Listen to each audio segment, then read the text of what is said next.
tuned now for Around the Horn.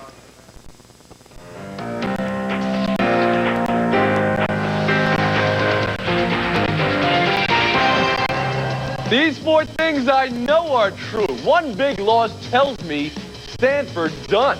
One drug test doesn't tell me Damon Stoudemire's clean.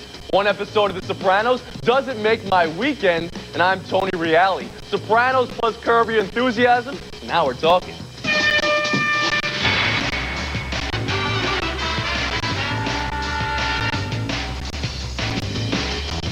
It's Around the Horn, the show of competitive banter.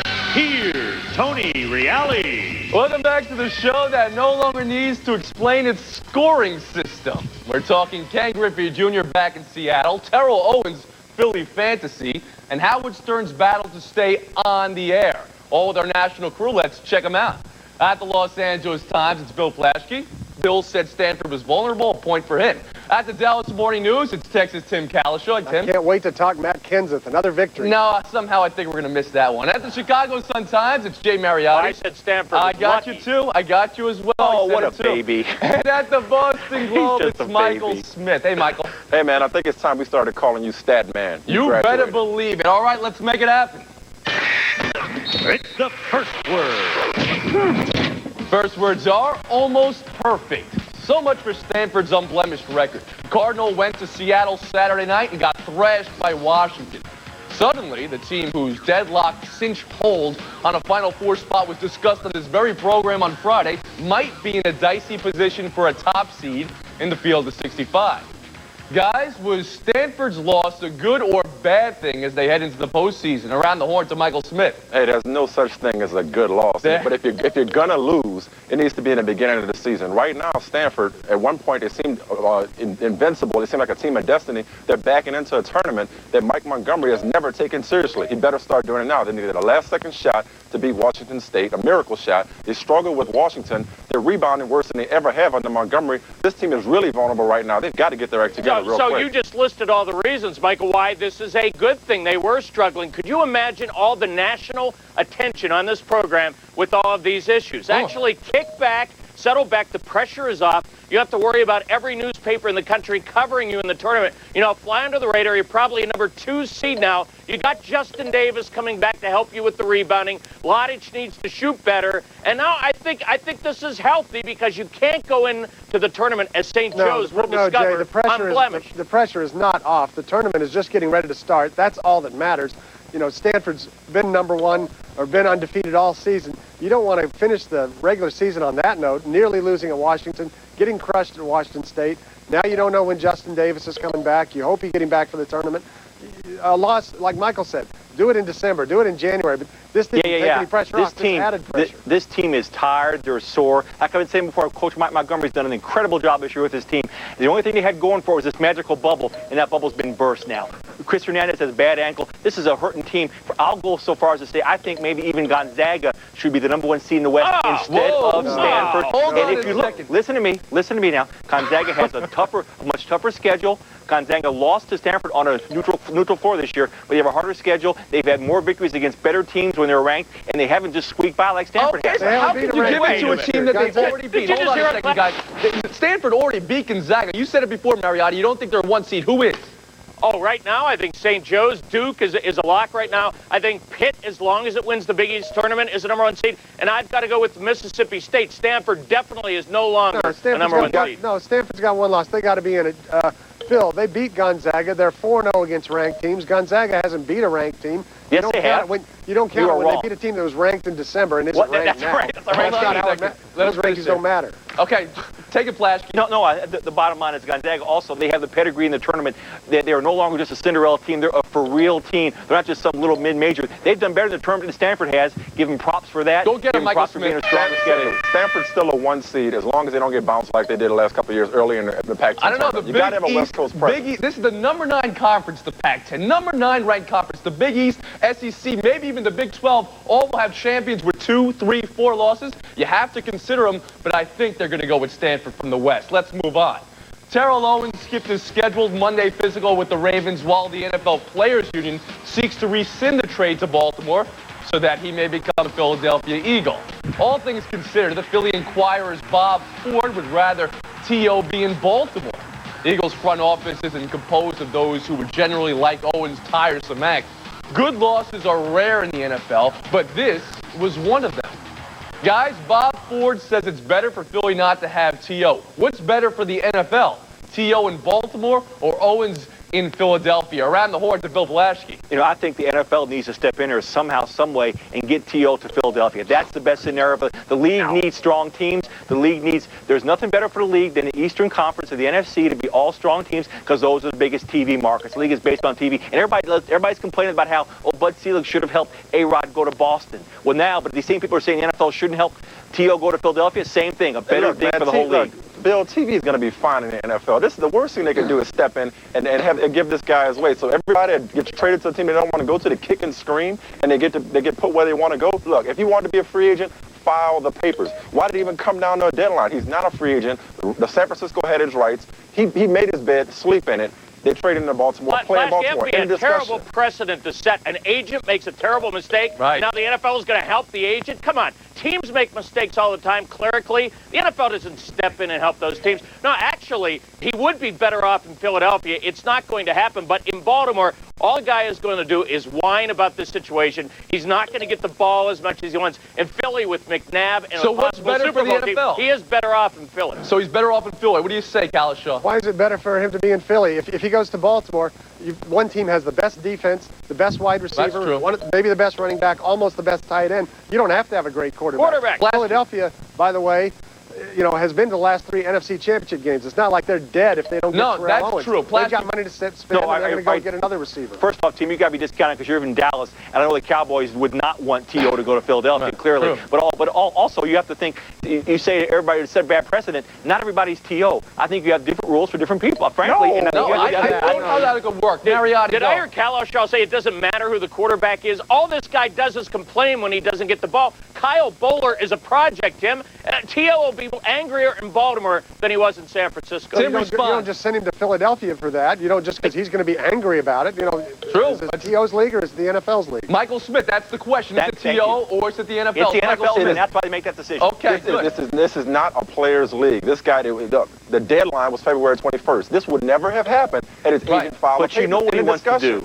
It reeks like this is an NBA move, which is the Players' League, right? The idea that he would be not good in Philadelphia is totally off the mark as well. This team has been a Terrell Owens away from going to the Super Bowl the last 3 years, and that works with Iverson in that city as well. One bad guy, I think it could work on a team. Who knows? He's going to Baltimore anyway. Guys, stick around. Buy or sells next. Coming up, will Jeff Garcia take the cash and be money on the banks of the Cuyahoga? That's Cleveland, folks. Plus, Ken Griffey Jr. proved in Cincy that you can never go home again. But would it work if Seattle brought him back around? The Horn!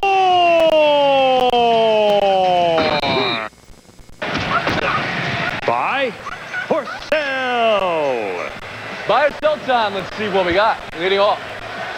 You want drug testing? You got it. Damon Stoudemire, who's had run-ins with marijuana possession laws in the past, reportedly accepted the challenge of Portland, Oregonian columnist John Canzano and peed into a cup. Stoudemire tested clean and said he took the test because he has nothing to hide. He also says he expects to catch flack from the players' union. Guys, buy or sell Damon Stoudemire's columnist-induced drug test. Blaschke. I'm selling this, and I'm selling all columnist-induced drug tests. It's not our job in our business to create the news. It's our job to reflect the news. Furthermore, he's in a union, so this is like somebody standing outside of a picket line and offering to pay a union member to walk a picket line and then writing a story about it. I'm opposed. Kalishaw? I'm selling it. I do understand why Stoudemire did it, the whole reputation of the Portland players and everything. But, I mean, this guy's been caught with marijuana in the airport, in his car. I mean, what does one test going to prove?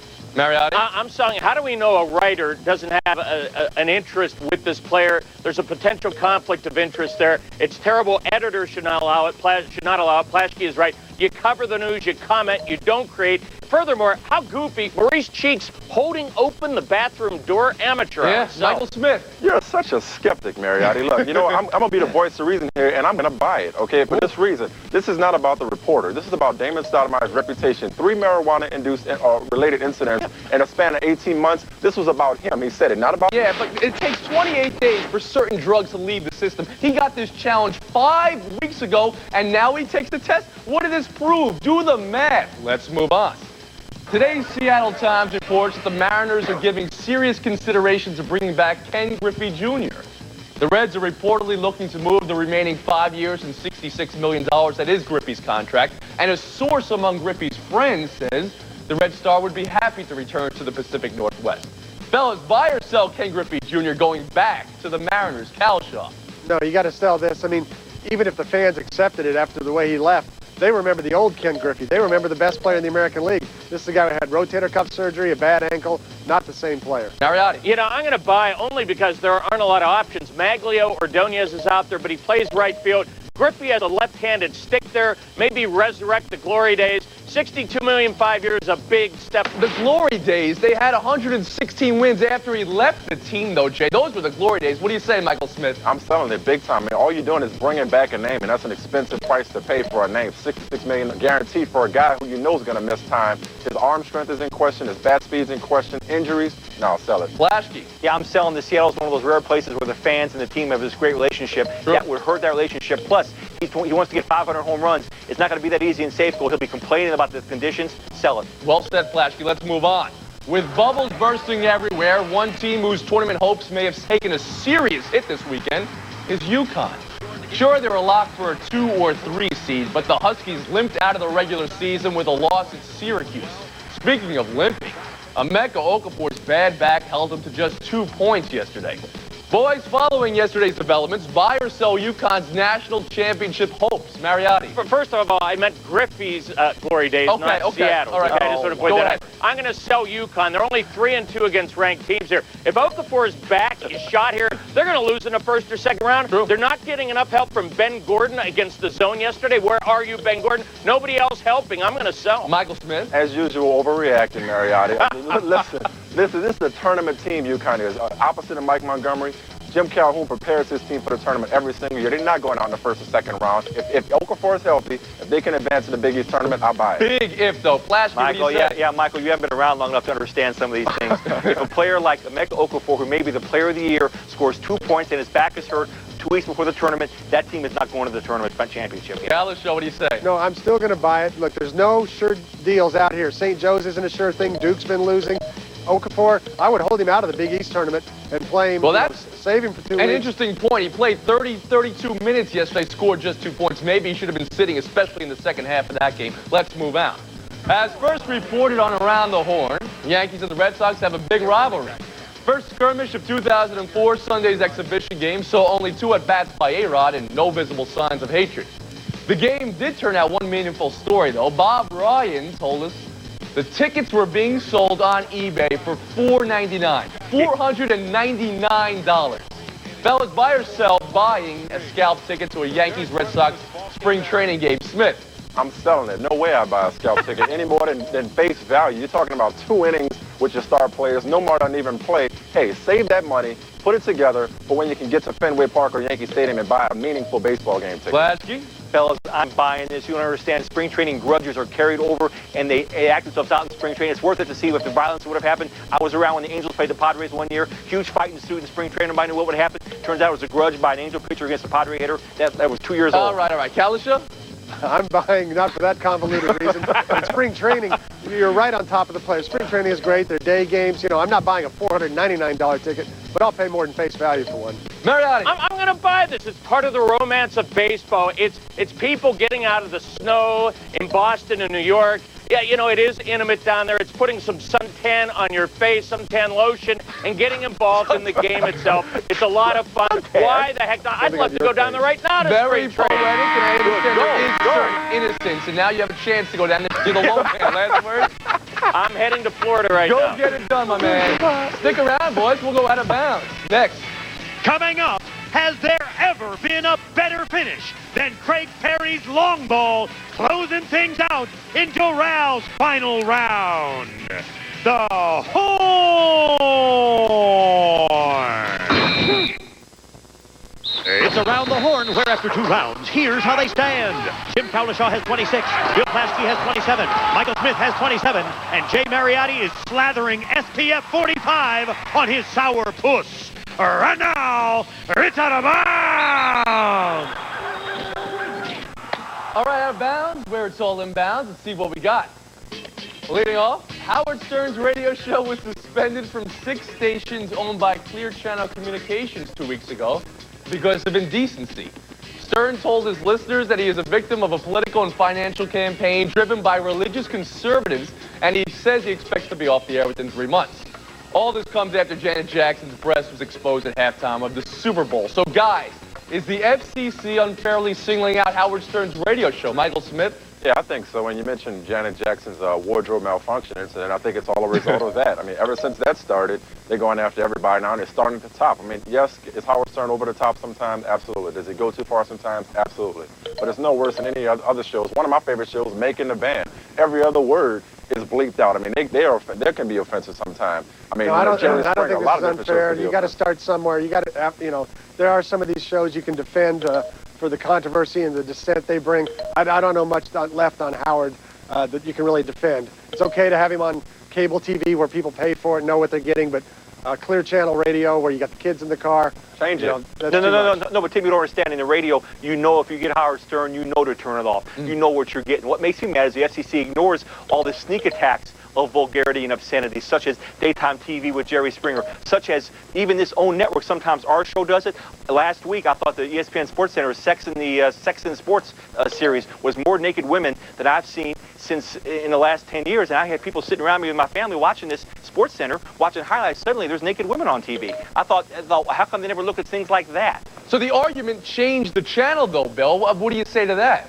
Well, that's fine, except it was a sneak attack. I had my family there watching me. Same as if you're watching, as if you're watching some sitcom at 7 o'clock All right, at night. Michael Smith. It wasn't. No, I watched the same series, Bill. It wasn't a sneak attack because they warned you every day before it came on. This may contain stuff that's not appropriate for children or whatever. They warned you that this was coming on. I totally agree with change the channel. If you don't like Tim Callis, the radio's different. You're driving around the car, you push a button, you don't know what's there. All of a sudden, you're inundated with Howard Stern. My argument is here, though, this is 25 years of shtick that Howard Stern's been doing, 25 years. Why now? It's an overreaction because of Janet Jackson? Maybe that overreaction was due, I don't know, but it just seems like out of the blue for Howard Stern. Let's move on.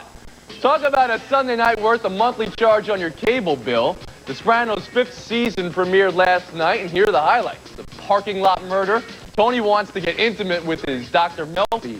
And there's a bear hanging out in Carmela's backyard. Get it? Got it? Good. Guys, is The Sopranos #1 appointment viewing show on TV today? Bill Plaschke. No, it's not. The #1 show is one that follows a Curb Your Enthusiasm for several reasons. Number one, Larry David never killed anybody. Number two, it's not as gross and obscene as The Sopranos. You can watch it with more members of your family. I think this Curb Your Enthusiasm is funnier, it's lighter, it's more, you can relate to it more than Sopranos. Okay, well, of course it's funnier, it's a comedy. You know, I love Curb Your Enthusiasm. It's the second best reason. But Sopranos, we hold it to such a ridiculously high standard.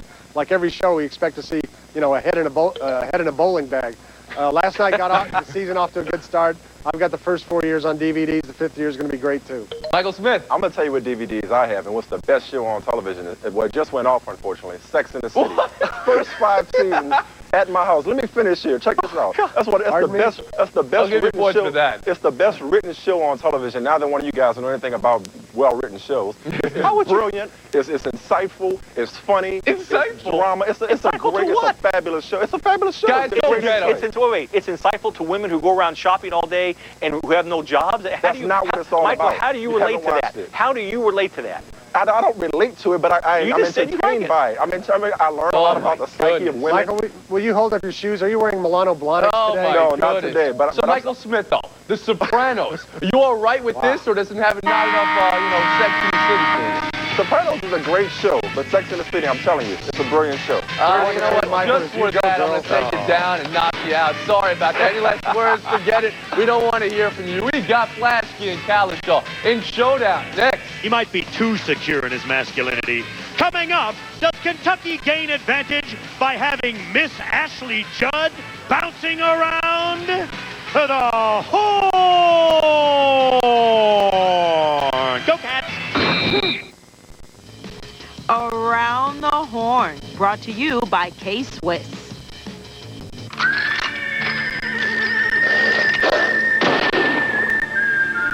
Showdown time, but first, Disembodied Boys. Yes, Tony. What did we miss today? Bad news for you. Gary Sheffield could be out 3 months with his jam thumb, and Damon Stoudemire knew about the drug test 5 months ago, not 5 weeks ago. Now you know how Tony and Mike feel.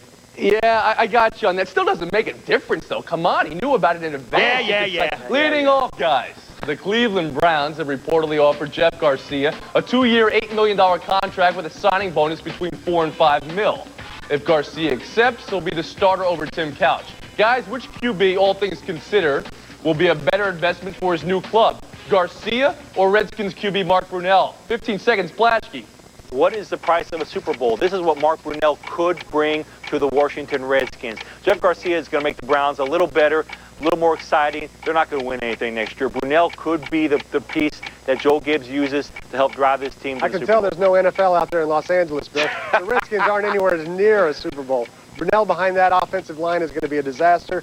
It's real simple. Garcia, less money, better player, weaker division. Garcia is going to have much bigger impact with the Browns than Brunell. The Browns have been to the playoffs more recently than the Skins have, Plashke. Plus, Garcia's been better more recently as well. That was a good argument. Thank you very much. Moving on, Damian Mason's three-point play with 0.8 of a second left gave Marquette an 81-80 victory over number 24 Louisville on Saturday. Meanwhile, Craig Parry won the Ford Championship on Sunday by holing out, check this out, from 176 for Eagle on the first hole of a sudden death playoff against Scott Verplank. Guys, which ending was better, Marquette's or Parry's? 15 seconds, Kalishaw. Look, buzzer beaters are neat in college basketball. They're great in the tournament, but we see them all the time. They happen every day. A guy, 176 yards with a 6-iron, makes an eagle. Tiger Woods can stand out there for 2 hours and not put that ball in the hole. No, Tim, you don't understand what happened in the huddle before the Marquette play. They called the play, and every player got it wrong. They went onto the floor. This kid was the fourth. He wasn't supposed to have the ball, this Damian Mason freshman. It was a complete mistake. He got it by accident. Everybody was running the wrong way. Total luck, total destiny. That was better. Marquette was better. Great play, Plashke, but I've seen it before. I've never seen Parry shot before. Point for Kalishaw. You are the winner today. It's a sweep. 15 seconds are yours. Go. Look, everybody knows how I feel about the NHL, and, you know, it never gets mentioned on that show, but that's okay. The playoffs are less than a month away. Here's what's not good about the NHL. The trade deadline is tomorrow. Teams have already played 70 games. The season is over, and guys are still shuttling from one team to another. That's crazy. They got to move it down. Absolutely right. That's going to do it, folks. We're on a 23.5-hour break. We'll see you Tuesday. Around the Horn. Around the Horn is a presentation of ESPN, the worldwide leader in sports. For up-to-the-minute sports information, log on to ESPN.com.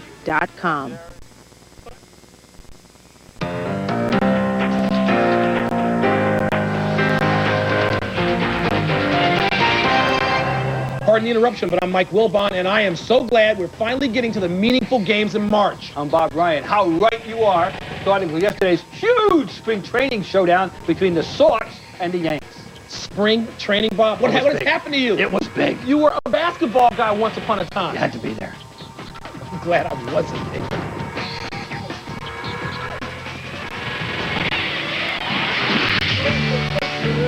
Welcome to PTI. Tony's off to recover from terrorizing the littles on Dream Job, so I'm joined by Bob Ryan of the Boston Globe. In today's episode, we'll talk about Terrell Owens, Kobe Bryant, Donald Trump, and DirecTV's report that O.J. Simpson has been stealing their signals. Oh, no! But we begin with college hoops.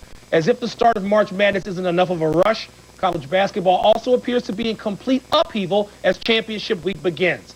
Stanford lost on Saturday to Washington, and much worse than losing for the first time all season is appearing so vulnerable to mediocre competition. And just as UConn started looking like a serious contender again, Emeka Okafor has come up with back spasms. Even Duke has lost 3 of its last 7, so Bob, can we count on undefeated St. Joe's? And if not St. Joe's, who? There won't be one expert outside of Philadelphia that will put St. Joseph's at the top of the bracket when they're all said and done, because they are a jump shooting team, live by it, die no by size. It, and they're not big. And Mike, they don't get out-rebounded occasionally. They get rebounded every single game. That said, the backcourt of Nelson, Jameer Nelson, and Delonte West, not just the best backcourt in America now, no argument. It's one of the best I've ever seen in college basketball. So Bob, do you think, it's a great story and a great team to root for, but could they beat Georgia Tech once they get past the Sweet 16? Could they beat Pitt or Mississippi State, or even a school like Providence that nobody's talking about? They could beat anybody. They could get to the Final Four. They could win the whole thing. But that old thing, conventional wisdom says that a more classically constructed team, I'm going to give you a team. Give me one. Pitt. There's a team that's got depth, big, strong people. They're tough-minded. They play their game every night. And maybe most important, they bring it every night. So they're a semi-dark horse. I mean, people expect something of them, but not as much as to say Stanford. You know what? I'm wondering about Stanford's ability to get through the Pac-10 tournament at this point. They just haven't played well the last couple of games. I picked them. They need Justin Davis back. That's for they sure. do. Somebody obviously needs a TO. That would be Terrell Owens, of course. The verbose wide receiver, always a big favorite on this program, yes, he is making off-season news with his current refusal to accept a trade to the Baltimore Ravens. Now, unlike W.C. Fields, he'd rather be in Philadelphia. Well, failing that, he'd rather be a free agent. And the NFL Players Association is taking up his cause. Judge Wilbon, to whom would you award Terrell Owens? Well, he'd rather be getting a signing bonus, okay? He doesn't appear to be on the way to getting one from the Baltimore Ravens. And he was going to be, to hear his side tell it, getting one from the Philadelphia Eagles. Right. I don't think it matters, Bob, where he really winds up to him. As long as he gets some sort of, it ain't even a free agency. It's the bonus. The signing bonus is what keeps you in football because the salaries aren't guaranteed. Oh, absolutely. I would say you've got to go, unless there's some other evidence, you better report to the Baltimore Ravens and hope you and your agent who has really killed you, better be negotiating with them or trying to get some more money out of them. I can't believe that it's not an ex-agent if they're botching that kind of paperwork the way That's he did. right. But so you don't take him at face value that he would like to go to a team.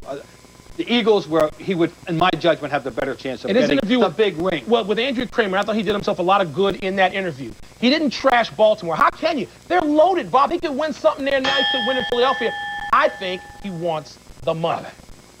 That would be a first, huh? Yesterday, a whole lot of people acted stupid over a spring training game in which the headline players, A-Rod and Jeter, were talking to the media by the 6th inning. Real sports fans were watching golf from Doral, or golf from Dubai, or Maryland versus Virginia, or Gonzaga winning at the last second, while some seam heads were paying top dollar for tickets to an exhibition game. The offenders start with, of course, the New York tabloids. Bob, were you guilty of being emotionally involved in this melodrama also? I try to remain detached from this the spring training, but you have to understand, this is the ultimate sports passion play. The Red Sox themselves, Red Sox versus the Yankees. It had a cachet that no spring training game is. It was the most anticipated, meaningless sports event in New England history, okay? Okay, wait. You've been covering spring training for 30-plus years. Yes. Did you actually, you were there yesterday, did you feel this was different? It was different because of you don't have 250 people ordinarily covering the game. You don't have commemorative pins at $6 a whack commemorating an exhibition game, which they sold. They ran out of. You don't have people lining up at 6:30 in the morning to get in, okay, ordinarily. So it was totally different. Well, in the meantime, though, what did it Gary matter? Sheffield, the previous date in a real event, hurt his thumb. A thumb has been injured before. He could miss 2 to 3 months, Bob. That was like in the fine print on this weekend. And we didn't even know. Calling all baseball theorists, conspiracy theorists. I mean, look at this. Before the Red Sox-Yankee game, Nomar Garciaparra was a one-man welcome wagon, kissing and hugging every Yankee from Hal Chase to Hensley Mullins. Are the Yankees recruiting you, Nomar was asked. Well, you never know, he replied. In this game, anything could happen. Now, Mike, was Nomar just being sociable, or was he sending a major message to Red Sox management? Sociable with a purpose. How about that?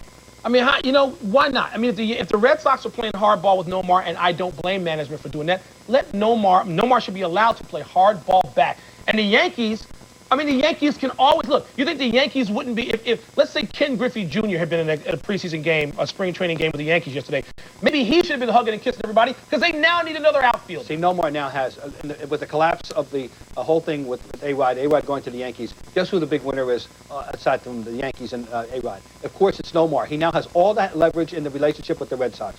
He is going to enjoy this season. He's already, I'm telling you, he's going to enjoy it. He is going to play it all for all it's worth. He's going to try to have a good year. So no leftover animosity, you're telling me? No.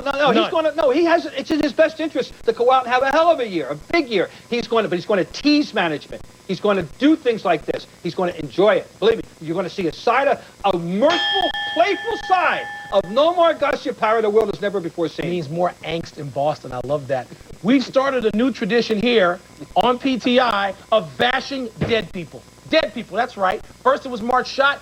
Now we're on to John Henry Williams. Actually, I'm not going to bash Ted Williams' only son. I'll defer to the brother-in-law of the deceased, Mark Farrell, who told Florida Today, and I quote, he He spent 35 years antagonizing people. He was a cheat, a thief, and a liar. He was a miserable human being. The Bible says, honor your father, and you will live long. Well, he didn't honor his father, and God came calling, close quote. Woo! Bob, you got anything to add to that? You could have heard what Johnny Pesky said. That was a rip. I'm telling you, this deceased was, they had a movie title about him years ago called The Bad Seed. I mean, he was absolutely, positively who knew outside of Boston about this guy until he started playing for the minor league team? The world at large found out when his father died, and this whole nonsense with Alcor and the freezing the body and the head coming off. Isn't his body there now? Is he being frozen? But people in New England came to know him. First of all, he was always in litigation because he was always trying to pull something over on somebody. It was a sad, sad story because in the end, the late years of his life, he had control of his father. His father listened to him, he loved his son, and he trusted him. It was a misplaced trust. I like the brother-in-law at this point. That's a rip. We're taking a break, but when we come back, with Kobe's shoulder injured, is it getting too late for the Lakers to get it together? And later, what exactly was Donald Trump doing at the Duke basketball game? Pardon the interruption. Presented by Guinness Draft Stout. Drink responsibly. Brilliant.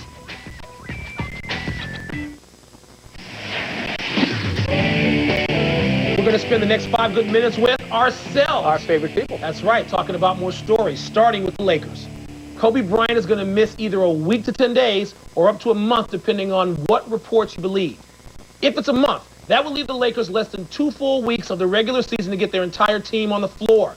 Bob, the Big Four, Shaq, Kobe, Mailman, and GP, went 18-3 out of the gate.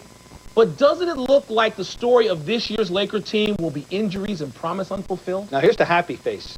Medivenko and Luke Walton are turning out to be players. They are playing. That's a happy face. But let's get serious. There's bad karma with this whole thing.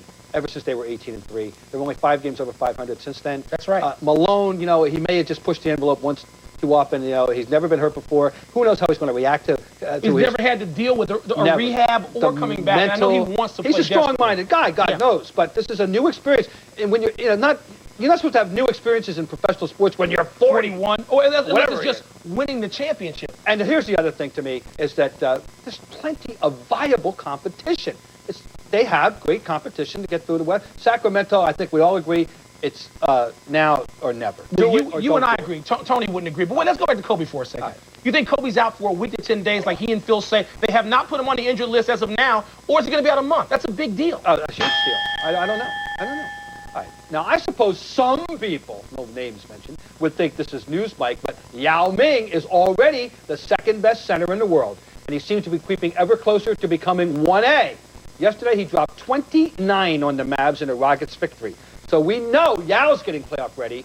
But what about the rest of those guys? Could the Rockets be any kind of a playoff force? Yeah, they could. I don't think, Bob, they can beat Sacramento or the Lakers this year, probably not even Minnesota. But they need to just get in. They did not get in last year. Get into the playoffs, learn what it's like to get roughed up, learn the difference between March basketball for the NBA and May-June basketball for the NBA. And I think Steve Francis and Cuttino Mobley, we saw them hoisting up shots all the time earlier as if they weren't looking for him. It seems to me they now love playing with Yao Ming. Turning point, the dividing line in the NBA season in this regard was several weeks ago when Yao dropped the fourth quarter 33 or something like that on Shaq. And trashed him and actually had Shaq almost deliberately fouling out of the game. He was so angry and frustrated. And we're now seeing a much scarier Yao. A very aggressive Yao. You don't think they're ready to win a playoff series the first time in? I think they're going to be the proverbial tough out. Okay. And they could spring an upset. There's no doubt about that. But the problem is they can't rise high enough to get a 4-5 matchup or get a 4 at home. They've got to go on the road and beat somebody in an odd number game. Right. I don't in the West, that's going to be very They need to get in. This next story is for Gene Orza and baseball players everywhere. Wanting to clear his name and prove he is no longer smoking marijuana, Trailblazers guard Damon Stoudemire took a drug test from a Portland sports columnist and passed it. No marijuana, no nothing. Bob Stoudemire didn't look for approval from his union leaders either. You think any Major League Baseball players are going to follow suit? Different union, forget about it. Look, we've gone through this. Rick Riley challenging Sosa. We had guys say they would do it, both Sheffield and Bonds. They didn't mean it, and obviously they're not going to do it. No, they're baseball. I mean, if we saw... What would you... Look, let's just say right now. See, I know Gary Sheffield a little bit, and I believe he would have done it. Had the writer in New York been prepared earlier, I think that would have happened. What's the union going to do to him? Are you going to fine him, ban him, suspend? What are you going to do? Well, I don't know. They have some kind of power over these guys. The union is by far a different kind of a union with the power that they have and the belief and the blind faith and trust that the players have in that Players Association. Take note of the way Gene Ortze dug in this week. Dug in yeah. and talked about there will be no change in this and this until it expires at the end of 2005, 2006. Oh no, it's a vastly different union. I don't see any possibility. And the players individually. I know as a group they're afraid to buck Orza and Donald Fear. But you mean individual? There's no wild card guy who's going to say, "The hell, I'm going to clear my name." I know, but meanwhile, props to Damon Stoudemire. Now, since signing a free agent contract with the Orlando Magic in 2000, Grant Hill has played 47 games of NBA basketball. That figure will not increase this year. League sources are saying his planned comeback attempt, which was supposed to start this week, has been put on an indefinite hold. Now, obviously, it's sad news for Grant Hill. But, Mike, what have we all missed not having Grant Hill to watch these last few years? We've missed perhaps a great team in the East.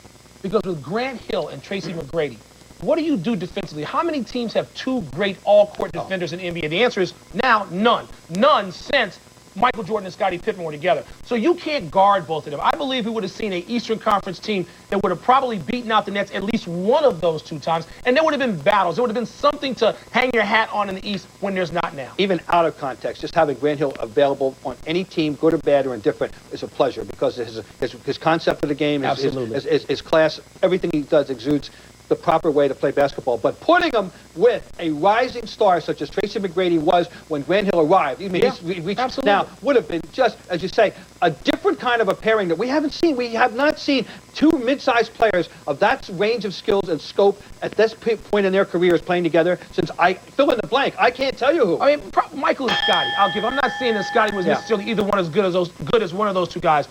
Would have been great to watch. We're taking a break, but when we come back, where should Jeff Garcia sign? How serious is Carmelo's recent slide? And is Ashley Judd the #1 courtside attraction in America? Look at that, Bob. Oh, there she is. I love this rock.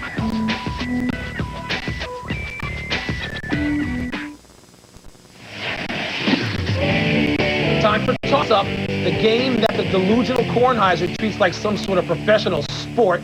Let's get the first one from our producer over the loudspeaker. Toss-up, better team for Jeff Garcia, the Browns or the Bucks? Well, Bob, he'd have more young talent in Cleveland. Quincy Morgan and Andre Davis at the receiver spots, Lee Suggs running the ball. But Garcia's 34 years old, so why would he want to be in there with some young pups? He'd want to go somewhere where he could win now. In Tampa, he's got McCardle, Jurevicius catching it, Allstott and Michael Pittman running it. I say Tampa. Here's why you don't want to go to Cleveland. I agree with you.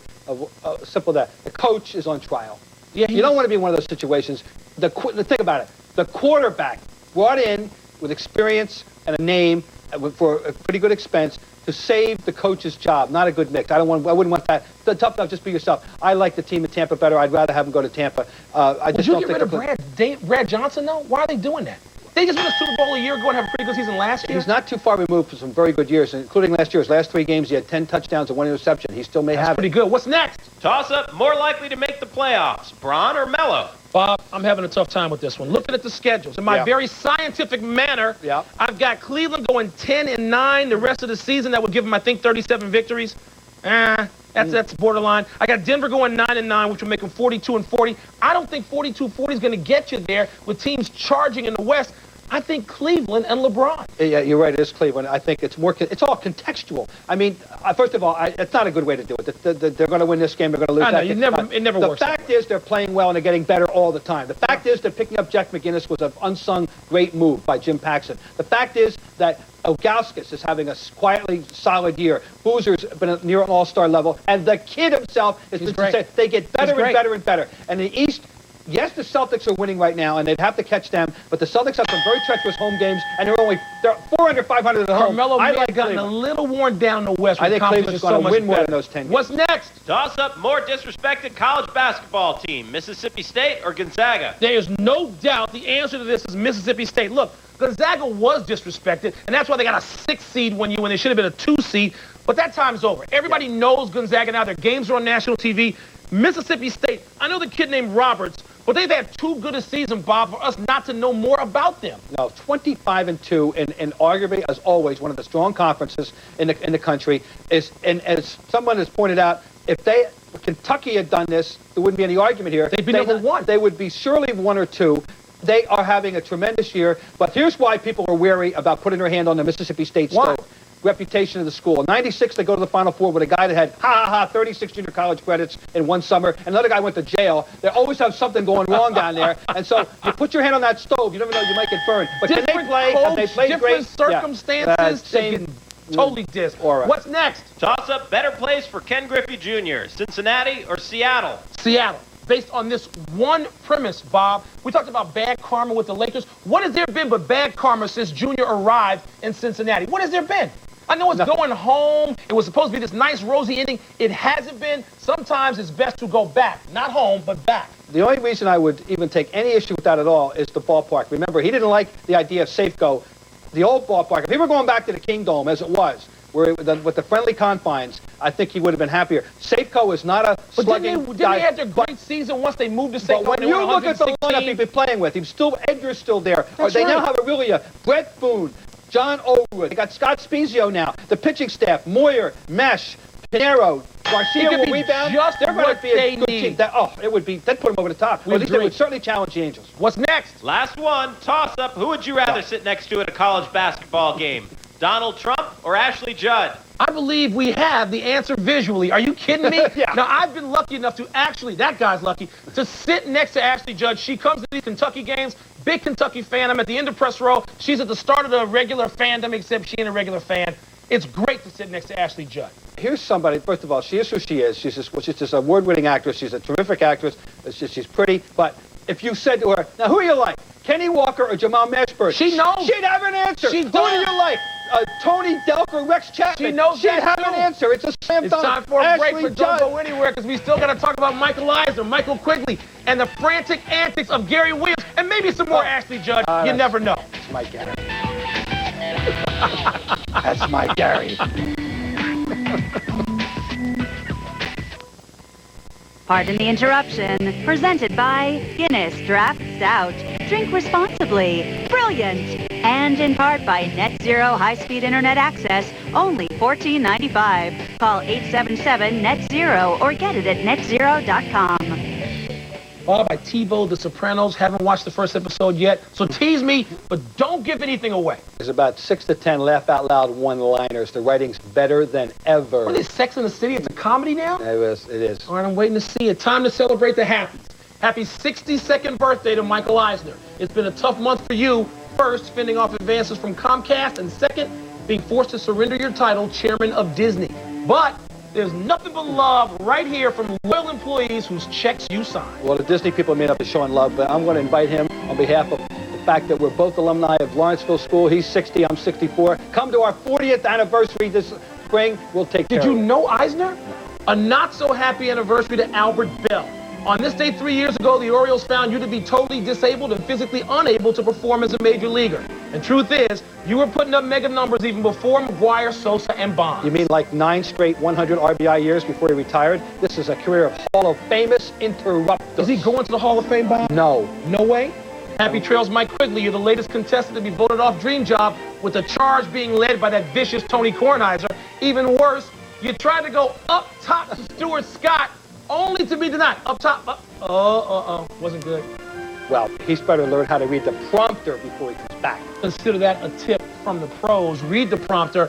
It's time to find out what we messed up. Stat Boy? Just crossed on the wire, boys. Bobby Garcia, Jeff Garcia's father, has told the Dispatch, a local paper in California, his son is going to Tampa Bay. 3 to 4 year deal, 15 to 20 million. Teams have not confirmed it, but we'll hear about that later. Bob, you said that St. Joe's had been out-rebounded in every game.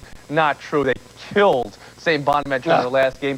Wilbon, Carmelo wearing down, February 27 a game. Last night, 28 a game, and you're voting him Rookie of the Year. Wilbon also, pretty good season, you said, for the Buccaneers. He's having a great season. They missed the playoffs, the Bucs did last year. That's not a good thing. And I took down the Man U jersey. No more hate mail for me, please. Thank you. All right.